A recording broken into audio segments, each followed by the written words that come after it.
And here I am, still alive, broadcasting live, and having a great time doing it. And I want to first of all thank my friends in California who have been buying copies of this book, the one that Rob and Laura wrote, and they're following along with me as I talk. Right now, we're going into chapter 24 of The Darkening. It's a book by Rob and Laura Petrie. It's disturbing. It's not a perfect write, but God has information in it. Not just opinion, but fact. So let's get into it, shall we? Alrighty, here we go. Chapter 24. A new phenomenon comes to town. The birth of the Wigger. Now, we don't see how wide and how deep the divisions among Americans really are. But it is safe to say that we can't see the forest for the trees. We're looking, but we're not seeing. We're seeing, but we're not knowing. And we're knowing, but not understanding. A completely unexpected event in the emergence of a new class of citizen comes the Wigger. This particular creature has crawled out of the mud of social and racial division, ready to make every effort to achieve the utopian dream of communism. Oh, Karl Marx, we bow to your grave. Wow, whatever, okay? Wiggers are a frightening and growing blip on the radar screen of human evolution and societal behavior. Now, what is a Wigger? A Wigger is a white person, or if you will, any non-Negro, who is ashamed of his or her own skin color and or race. Today, we see them trumpet that they identify as black. Well, gee, I identify as a Chevy pickup. Does that make me one? Come on. But they identify that way, and they openly declare their shame of not having been born Negro. I guess I could declare my shame of not having been born as a pickup truck. Come on.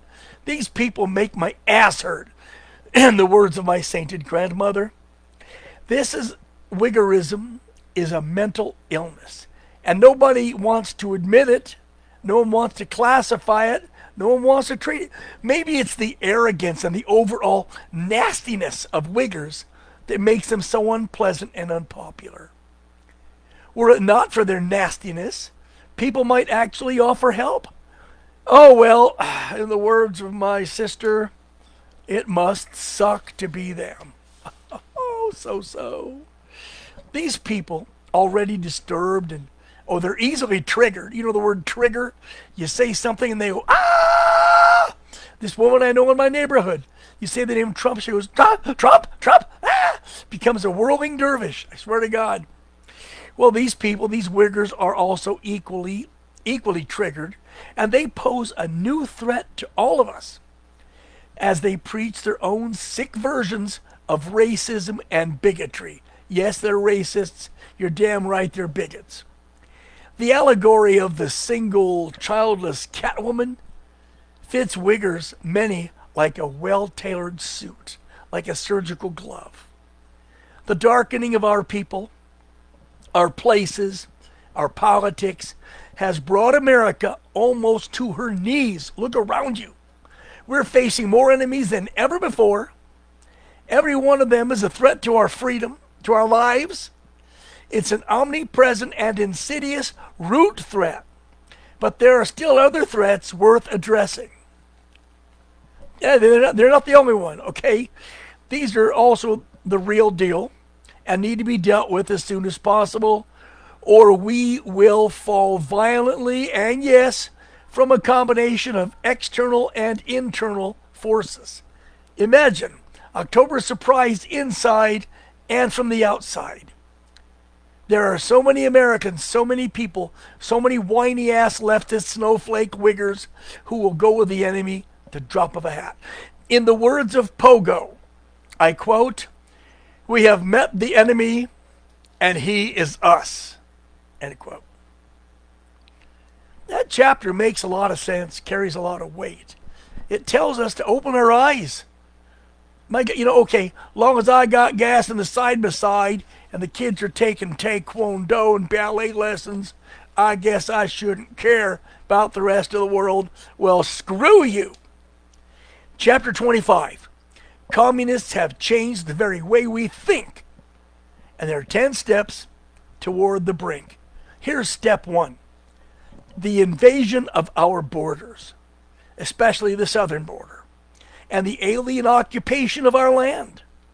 We're occupied by an enemy, one that cannot be readily identified, usually for reasons of political correctness.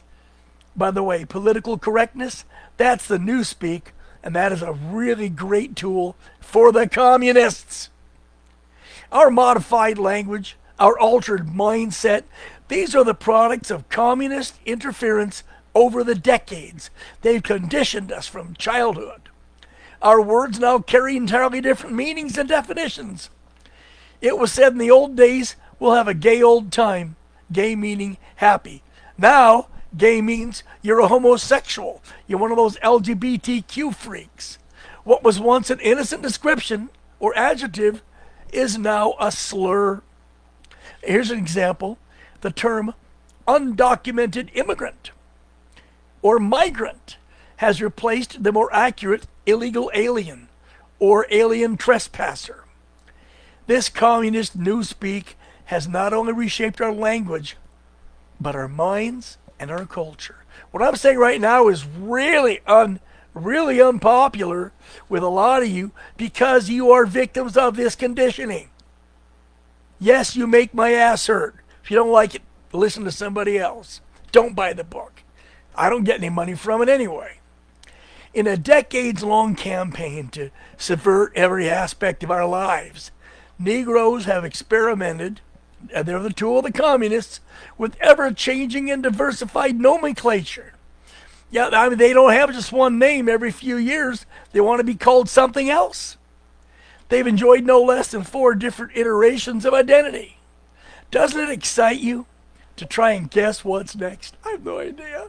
A long time ago, they were called coloreds. Then they became colored people. Then they became Negroes. Then they became blacks. Then, of course, American blacks or black people. And now the current one, at least far as I last checked, is people of color. I mean, who knows where this is going to end? I don't even want to guess. How about melanin enhanced? Just a thought. Now, who knows what they're going to come up with next? I'm all on Twitter in expectation of their next iteration of identity. Tell me what it'll be. Oh, I can't wait. Yeah. Today, among the tens of millions of illegal aliens in our land, there are hundreds of thousands of them, young men of military age, every one capable of launching an American October surprise. Do you think China doesn't know that they've got 3 million people over here? Do you think these African countries, all under communist control, don't know that they have tens of thousands of their people gone? You think they don't know this? Come on. Chinese, Arabs, African, and Caribbean blacks. Every day, thousands of illegal aliens were crossing into our country. They were walking through. I mean, they were handing money to border guards or just plain walking where there was a hole in the wall. And they continued to do that. Even now, in lesser numbers, it's a lot smaller, but still, chicanery, bribery, government complicity. As these enemies of freedom continued and continue to pour in, their numbers are greater than the populations of entire states, even countries. The enemy's here, baby. Plain and simple. Wake up. Today, the number of illegal aliens in the U.S. exceeds the population of Canada. They exceed the population of New Zealand, Australia, and that's just the illegals here. The only way this large-scale invasion could happen is through collusion and conspiracy at the highest levels of government. You know it, come on. You know the White House was in this up to their scalps. This conspiracy I'm speaking of was with Biden-Harris, all at the beck and call of their Beijing masters. Dark forces in the White House worked day and night to ensure that an army could be brought into this country, postured, poised, fed, housed, supplied, and prepared. The president himself opened the floodgates for this massive criminal invasion. You idiot Americans out there are to blame. You know what? You can just wear this shit coat and keep it because you deliberately and wantonly ignored the crisis many still are. You were fooled, and still are, many of you, by major media lies because you want to be fooled. Covering your ears, covering your eyes. That's only going to further strengthen the power of those in Washington, Beijing, who are determined to destroy and conquer us all. Now, with our new president, Mr. Trump, you bastards are going down. If President Trump's 4-year term, God bless him, he's doing his best. If we don't eliminate these criminal invaders, if we don't complete the deportation efforts and the arrest, conviction, hell, deportation of those who aided them. I don't give a damn if you're a mayor or a Catholic priest. If you're aiding illegals, El Salvador, lock your ass up. This country's going to fall just like Rome fell. And you know what? You know I'm right. You know I'm right. If we don't... Guys, pull the wax out of your ears. Get the shingles off your eyes. Pay some damn attention to what's happening. Our president needs help.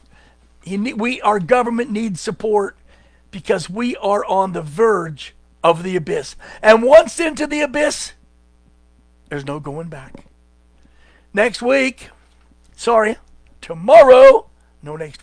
Tomorrow, we're going to go to chapter 26. Communists have changed the way we think. 10 steps toward the brink. Step 2 of the 10 steps. That'll be in chapter 26. Step 3 in chapter 27. So we're going to cover those tomorrow. Guys, again, thanks for buying more of those books. I'm not getting any money, but I'm getting recognition by the fact that you think this is important enough to go onto Amazon and to spend $7 and buy a book. God bless you for that. Thanks for the support. Let's keep it going. See you tomorrow.